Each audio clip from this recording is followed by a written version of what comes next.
ಇದು ರಾಜಾದಿರಾಜ ಭೋಜರ ಕಾಲ, ಸಮೃದ್ಧಿಯ ಚಿನ್ನದ ಯುಗ. ಆದರೆ ಈ ಚಿನ್ನದ ಹಿಂದೆ ರಾಕ್ಷಸರಂತೆ ಹುಟ್ಟಿಕೊಂಡಿದ್ದ ದರೋಡೆಕೋರರ ಗರ್ಜನೆಗಳು ಭಯಾನಕವಾಗಿದ್ದವು. ಕಾಡಿನ ಕತ್ತಲೆಯ ಚಕ್ರವರ್ತಿಗಳು ಎನ್ನಿಸಿಕೊಂಡಿದ್ದ ಕುಟಿಲ ಪಡೆಯ ಗುಂಪುಗಳು ಬಕಪಕ್ಷಿಯಂತೆ ಚಿನ್ನಕ್ಕಾಗಿ ಕಾದು ಕುಳಿತಿದ್ದವು. ಹಾಗೆ ಈ ಕಥೆಯ ನಾಯಕ ಬುದ್ಧಿಯನ್ನೇ ಶಸ್ತ್ರವನ್ನಾಗಿಸಿ ಮಾಡಿಕೊಂಡ ಒಬ್ಬ ವ್ಯಾಪಾರಿ ವೀರವರ್ಮ.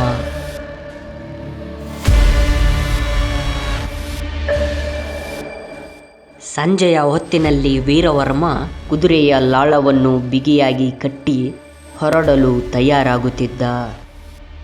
ವೀರವರ್ಮ, ಇವತ್ತು ತಡ ಮಾಡಬೇಡ, ಕಾಡಿನ ದಾರಿ ಸರಿಯಿಲ್ಲ, ಕೇಳಿದೆಯಾ? ಕುಟಿಲ ಪಡೆ ಗುಂಪು ಮರುಕಳಿಸಿದ್ದಾರೆ ಎಂದು ಅವನ ಸ್ನೇಹಿತ ಹೇಳಿದಾಗ, ಹೌದೇ, ಭಯಪಡುವವರ ದಾರಿಯಲ್ಲಿ ಬದುಕು ಚಿಕ್ಕದು ಸ್ನೇಹಿತ, ಆದರೆ ಎಚ್ಚರಿಕೆಯಿಂದ ಹೆಜ್ಜೆ ಇಟ್ಟರೆ ಆ ದಾರಿ ನಮ್ಮದೇ ಎಂದು ಕುದುರೆಯನ್ನೇರಿ ಹೊರಟ. ಕಣ್ಣಿನಲ್ಲಿ ಭಯವಿರಲಿಲ್ಲ, ಅವನ ಬುದ್ಧಿಯ ಒಳಪು ಮಾತ್ರ ಸ್ಪಷ್ಟವಾಗಿತ್ತು. ಆ ರಾತ್ರಿ ಕಾಡಿನ ದಾರಿಯಲ್ಲಿ ಗಾಳಿ ನಿಶಬ್ದವಾಗಿತ್ತು, ಕಾನನದ ಅಂಧಕಾರ ಹರಡಿತ್ತು. ವೀರವರ್ಮ ಕುದುರೆ ಓಡಿಸುತ್ತಿರುವಾಗ ಆಕಸ್ಮಿಕವಾಗಿ ಗುಡ್ಡದ ಮೇಲಿನ ನೆರಳು ಚಲಿಸುವಂತೆ ಭಾಸವಾಯಿತು. ತಕ್ಷಣವೇ ಆಗ ವೀರವರ್ಮ, ಇದು ಆ ರಾತ್ರಿಯಾಗಿರಬಹುದಾ? ಅವನು ಯಗಲಿನ ಚೀಲ ಬಿಗಿ ಹಿಡಿದುಕೊಳ್ಳುತ್ತಾನೆ. ಕುದುರೆಗಳ ಗರ್ಜನೆ, ಇಬ್ಬರು ದರೋಡೆಕೋರರು ರಥದ ಮುಂದೆ ನಿಂತು ಕತ್ತಿಯನ್ನು ಎತ್ತುತ್ತಾರೆ. ಅಲ್ಲೊಬ್ಬ ದರೋಡೆಕೋರ, ಓಯ್ ನಿಲ್ಲಿಸು, ನಮ್ಮ ರಾಜನ ಜಾಗದಲ್ಲಿ ಏನು ಸಾಗಿಸುತ್ತಿರುವೆ ನೀನು ಎಂದು ಆ ದರೋಡೆಕೋರ ಕೇಳಿದಾಗ, ಇನ್ನೊಬ್ಬ ದರೋಡೆಕೋರ, ಇವನ ರಥವೇ ಚಿನ್ನದ ವಾಸನೆ ಒಡೆಯುತ್ತಿದೆ, ನಿಜ ಹೇಳು, ಅದರಲ್ಲಿ ಏನು ತಂದಿರುವೆ? ಭಯಪಡಿಸಲು ಮುಂದಾದಾಗ ವೀರವರ್ಮ, ಚಿನ್ನವೇ, ಇಲ್ಲಿರುವುದು ಜೋಳ, ಮಣ್ಣು, ಇಂಗು, ಸರಕು, ಸಾಮಾನ್ಯ ವಸ್ತುಗಳು ಎಂದು ವೀರವರ್ಮ ಹೇಳಿದಾಗ, ದರೋಡೆಕೋರನೊಬ್ಬ ಚೀಲವನ್ನು ಹರಿದು ನೋಡಿ, ಮಣ್ಣ, ನಮ್ಮ ಜೊತೆ ಆಟ ಆಡುತ್ತಿರುವೆಯಾ ಎಂದು ಕತ್ತಿ ಎತ್ತಿಕೊಂಡು ಅವನ ಮೇಲೆ ಬರುತ್ತಾರೆ.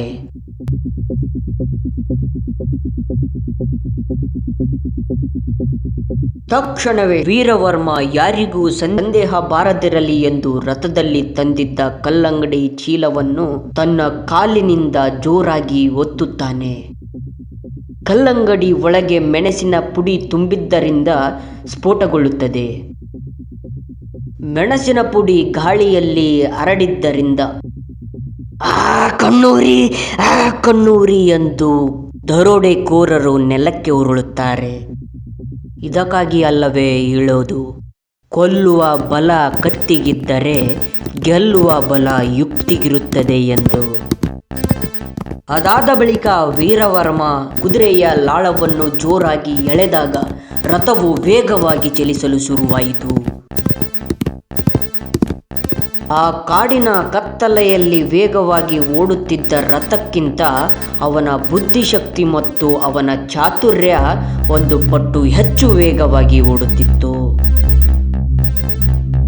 ದೂರದಿಂದಲೇ ಇದನ್ನು ಗಮನಿಸುತ್ತಿದ್ದ ಇನ್ನೂ ಇಬ್ಬರು ದರೋಡೆಕೋರರು ವೀರವರ್ಮನನ್ನ ಬೆನ್ನು ಹತ್ತುತ್ತಾರೆ. ಅದರಲ್ಲೊಬ್ಬ ದರೋಡೆಕೋರ, ನಮ್ಮ ಕೈಯಲ್ಲಿ ತಪ್ಪಿಸಿಕೊಳ್ಳಬಾರದು, ಅವನ ಮುಂದೆ ಹೋಗಿ ಇಡಿ ಎಂದು ಇನ್ನೊಬ್ಬ ದರೋಡೆಕೋರನಿಗೆ ಜೋರಾಗಿ ಕೂಗಿ ಹೇಳುತ್ತಾನೆ. ಇದನ್ನೆಲ್ಲ ಗಮನಿಸಿದ ವೀರವರ್ಮ ತನ್ನ ರಥದ ಚಕ್ರವನ್ನು ವೃತ್ತಾಕಾರದಲ್ಲಿ ತಿರುಗಿಸುತ್ತಾನೆ. ವೀರವರ್ಮನ ಕುದುರೆಯು ರಥದೊಂದಿಗೆ ವೇಗವಾಗಿ ವೃತ್ತಾಕಾರದಲ್ಲಿ ತಿರುಗುವುದರಿಂದ ಧೂಳಿನ ಕಣಕಣವು ಆಕಾಶದ ಎತ್ತರದವರೆಗೂ ಹರಡಿಕೊಳ್ಳುತ್ತದೆ. ಅದರಿಂದ ವೀರವರ್ಮ ಅಲ್ಲಿಂದ ಪಾರಾಗುತ್ತಾನೆ. ಇದರಲ್ಲಿ ಸಿಲುಕಿಕೊಂಡಿದ್ದ ಆ ಇಬ್ಬರು ದರೋಡೆಕೋರರು ಇದನ್ನು ಗಮನಿಸಿ ದಂಗಾಗಿ ನಿಲ್ಲುತ್ತಾರೆ. ಕೆಲವೊಮ್ಮೆ ನಾವು ಎಬ್ಬಿಸುವ ಧೂಳು ಇತಿಹಾಸವನ್ನೇ ಬರೆಯಬಹುದು ಎಂಬುದಕ್ಕೆ ಇದು ಸಾಕ್ಷಿಯಲ್ಲವೇ? ಕಾಡಿನ ಕತ್ತಲೆ ಕಳಚಿ ಬೆಳಕಿನ ಕಿರಣಗಳು ಬೀಳುತ್ತವೆ. ವೀರವರ್ಮ ಇನ್ನು ಸ್ವಲ್ಪ ದೂರದಲ್ಲಿ ರಾಜನಗರದ ಗೋಡೆಗಳು, ಕಾಲುವೆಗಳು ಇವನಿಗೆ ಕಣ್ಣಿಗೆ ಕಾಣುತ್ತವೆ.